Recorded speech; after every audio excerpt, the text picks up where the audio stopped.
Hi, I'm Scott Stein. Sometimes when a tech product releases like the iPhone, we can get ahead of ourselves and get overly excited about this one particular event that comes out once a year and what's this thing going to possibly have inside it. Last year, the iPhone 4S disappointed a lot of people because it looked the same, even though it had a lot of improvements inside. What people were waiting for is what was announced last week, the iPhone 5, because people were looking for 4G LTE service and a larger screen on their iPhone. In fact, in our review, we said exactly that. That's been provided here along with another redesign. Is that enough to totally transform the iPhone? Well, it looks a lot like an iPhone from the front. On the back, it looks a little bit different, maybe almost like a MacBook or an iPad, because there's an aluminum back that's either shaded silver or dark slate gray on the black model.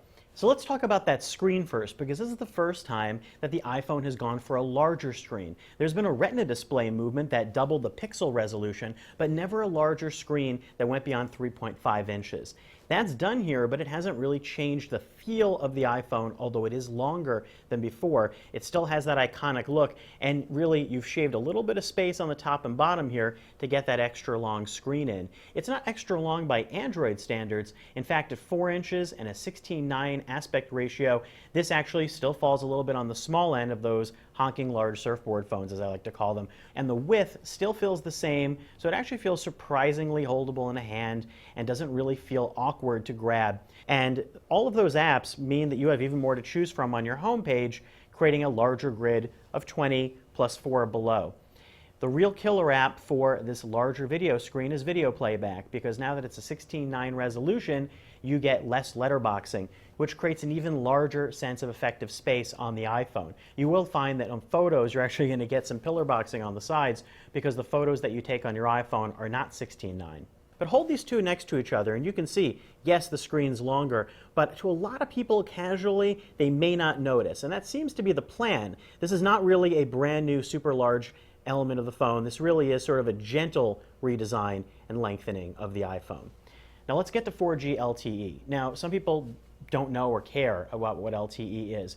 What 4G LTE is much faster data speeds than on 3G, and it's really dramatic if you've never used it before. In fact, there's a good chance it's going to be faster than your home Wi-Fi. That's the case for me. In fact, when I tried using the AT&T version at home, I found that LTE speeds were almost twice what I was getting on my home Wi-Fi. Maybe I have terrible home Wi-Fi, but I think it's pretty average at about 9 megabits per second, and this was getting almost close to 20 megabits per second. This is the AT&T model. I can't speak for Verizon or Sprint yet.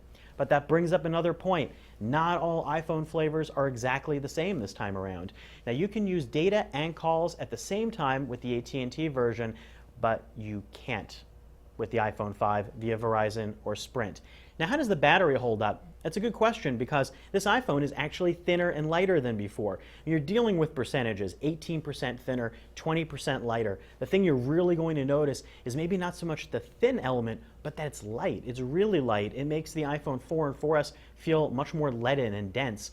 Battery life so far, stay tuned for our full benchmark test, have been pretty good. I've been using it all day long, unplug it at 8 a.m., use it till the night as much as I can, and it hangs in there. It seems to be paralleling the iPhone 4S, except for the fact that this is using 4G LTE. There are other additions too. The camera's been tweaked a little bit. It's still 8 megapixels, but there are some additional features built in, and it works faster. Now, while the camera on the rear may not have had a lot of changes, the front-facing camera has. It's now an HD camera, 720p, and it will take a lot sharper photographs and really nice crisp video for all of you that like to look at yourselves in your iPhone.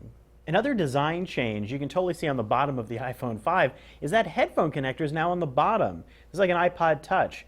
And also the speakers have been reoriented, and in the middle there, that's the lightning connector, the controversial lightning connector. That's because you're going to have to change out your USB cables, your accessories to accommodate that. Now, it is a reversible connector and plugs in a lot more easily than the previous 30-pin. It's nice abstractly, except for the fact that if you have old accessories, you're going to have to buy a 30-pin to lightning adapter, which may not work with all your peripherals. It will allow audio, but it will not allow video. You're going to have to buy a separate lightning to VGA or HDMI cable separately to use with the iPhone 5. Inside the iPhone 5 is a new processor, an A6 processor, which Apple claims is up to 2 times faster than the iPhone 4S's A5 processor. Just like every year, one of the biggest features in a new iPhone is the new version of iOS. iOS 6 will be available for owners of older iPhones, but it's baked into the iPhone 5, and there are some features that will be really fun to use, such as the new Maps app that includes 3D flyovers, and Passbook, which is an interesting Apple-created concept that you can get via other apps that allows you to use your iPhone as a mobile wallet. Now, there's no NFC or near-field communication on this phone, so you can't magically swipe it and have it make purchases for you. This phone, though, is probably not going to have one particular feature that's going to make you run out and scream, oh boy, this is a completely different experience. In fact, we're looking at a landscape now where there are tons of Android phones and interesting smartphones that are all creating something new to the mix. This newly redesigned and rebooted iPhone 5 may not be something from the distant future, but it's something in the current moment that happens to be an excellent device. I'm Scott Stein, and that's a look at the new iPhone 5.